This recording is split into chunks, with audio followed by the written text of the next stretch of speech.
योग गुरु रामदेव के खिलाफ बिहार और छत्तीसगढ़ में 3 साल पहले दर्ज किए गए केसों का स्टेटस सुप्रीम कोर्ट ने पूछा है।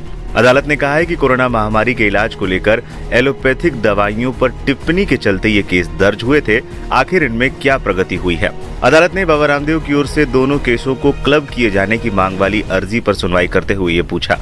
जस्टिस MM सुंदरेश और जस्टिस VV वार्ले की बेंच ने पूछा, ये मामले 2021 के हैं। इनमें अब तक चार्जशीट भी दाखिल हो गई होगी। यदि आपके आवेदन पर विचार किया जाए तो फिर हमें ये जानना होगा कि इन केसों का स्टेटस क्या है। रामदेव ने अपनी अर्जी में कहा है कि उनके खिलाफ 2 FIR को क्लब किया जाए और उनका ट्रायल दिल्ली में ही चले। उनके खिलाफ बिहार और छत्तीसगढ़ में ये शिकायतें इंडियन मेडिकल एसोसिएशन की ओर से दर्ज कराई गई थी। बाबा रामदेव की अर्जी की सुनवाई के दौरान IMA के वकील भी मौजूद थे, लेकिन बेंच ने कहा इस मामले में IMA के दोनों स्टेट यूनिट्स को भी पार्टी बनाया जाए, उनका रुख भी जानना जरूरी है।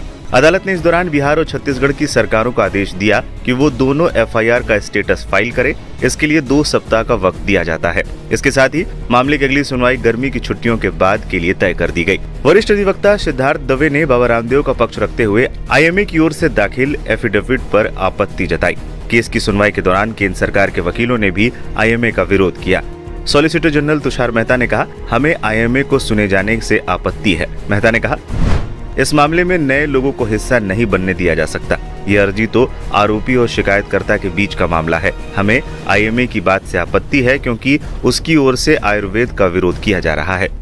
वहीं IMA की ओर से पेश वकील प्रभास बजाज ने कहा, IMA की स्टेट यूनिट्स स्वायत्त संस्थाएं हैं। इनका पक्ष भी किसी फैसले पर पहुंचने से पहले सुनना चाहिए। उन्होंने कहा, हम तो इसलिए पेश हुए हैं क्योंकि IMA को भी इसमें पार्टी बनाया गया है। ये नहीं, बीते साल अक्टूबर में शीर्ष अदालत की ओर से उसे नोटिस भी जारी किया गया था। बता दें, पतंजलि भ्रामक विज्ञापन प्रसारित करने के मामले में सुप्रीम कोर्ट में सुनवाई चल रही है। 16 अप्रैल को सुप्रीम कोर्ट में हुई सुनवाई के दौरान बाबा रामदेव के वकील मुकुल रोहतगी ने कहा, हम सार्वजनिक माफी के लिए तैयार हैं ताकि लोगों को भी जानकारी मिले कि हम सुप्रीम कोर्ट के आदेश को पालन करने के लिए गंभीर हैं। इस पर जस्टिस अमानतुल्लाह ने कहा था कि इसके लिए आपको हमारे सलाह की जरूरत नहीं है।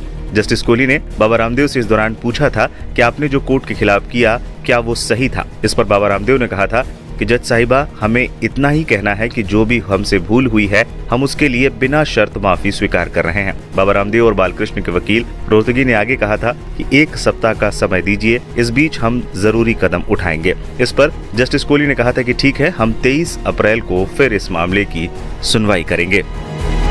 हंगामा टाइम्स की तमाम खबरों को देखने के लिए हंगामा टाइम्स को सब्सक्राइब कर लीजिए और बेल आइकन दबा लीजिए। अगर आपको ये वीडियो अच्छा लगा हो तो लाइक बटन प्रेस कर अपनी प्रतिक्रिया हमारे कमेंट बॉक्स में देना मत भूलें।